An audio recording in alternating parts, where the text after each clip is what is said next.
حضرت حرم بن حیان تابعی ہیں، فرماتے ہیں جب میں نے یہ حدیث سنی نا کہ نبی پاک علیہ السلام نے فرمایا ہے کہ حضرت اویس کرنی ان کی دعا کی برکت سے اللہ میری امت کے لوگوں کی بخشش کرے گا، اور جب میں نے یہ سنا کہ حضرت مولا علی جیسے لوگ، حضرت عمر فاروق جیسے لوگوں کو جبہ دے کے بھیجا گیا ہے، اور حضور نے بھیج کے کہا ہے کہ اویس سے کہنا میری امت کے لیے دعا کرے، تو فرماتے ہیں میرے سینے میں لو لگ گئی کہ میں حضرت اویس کرنی سے ملوں، میری طبیعت لگ گئی، میرا شوق آ گیا کہ میں خواجہ اویس کرنی رضی اللہ تعالیٰ عنہ سے ملوں۔ میں نکل پڑا، اللہ کے بندے کے لیے نکلا۔ حضرت حرم بن حیان کہتے ہیں، اس کو ابن الجوزی نے بھی لکھا ہے، داتا گنج بخش علی اجویری نے بھی لکھا ہے، کہتے ہیں میں ڈھونڈنے لگا حضرت اویس کرنی کو، بڑے شہروں میں گیا پر وہ ملے نہیں۔ داتا صاحب کہتے ہیں وہ حال والے آدمی تھے، ان پر بھی حال تاری رہتا تھا، اسی کسے دے کچھ نہیں جے لگ دے تے نہ کوئی ساڈا دردی، وہ بھی اپنی کیفیت میں رہتے تھے۔ داتا صاحب نے لکھا ہے جب دنیا ہستی تھی تو حضرت اویس کرنی رویا کرتے تھے، جب لوگ روتے تھے تو وہ ہنستے تھے، وہ سادہ غذا کھاتے تھے،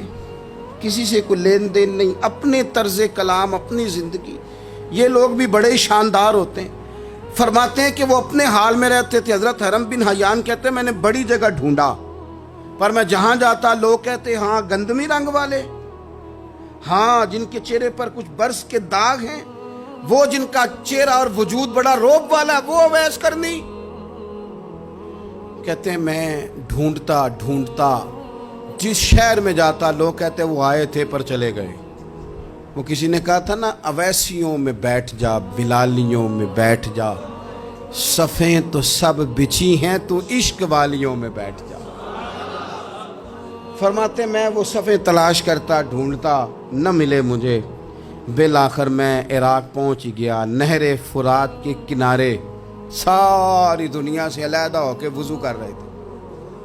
کہتے ہیں میں پیچھے کھڑا ہوں، میں نے جا کے کہا السلام علیکم،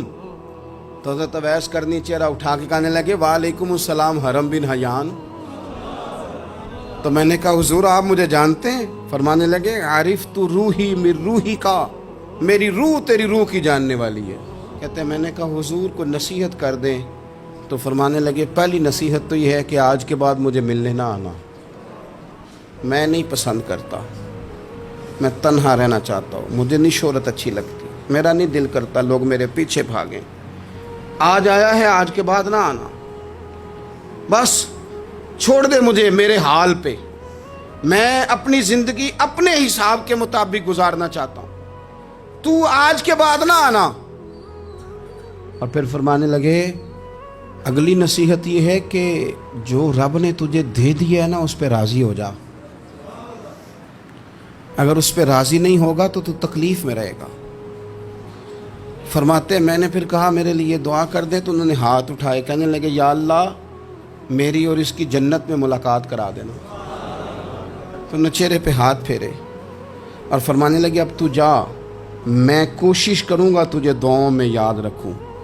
تو بھی کوشش کرنا مجھے دعا میں یاد رکھنا۔ فرماتے ہیں یہ کہتے کہتے نا وہ رستہ بدل گئے، اور گلی کا کونا وہ جب مڑے تو پھر میں ڈھونڈتا رہا، دوبارہ زندگی بھر ملے نہیں،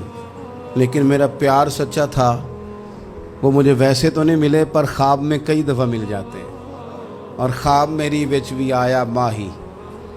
تے میں پھر وہ گل وچ پا لئیاں باواں،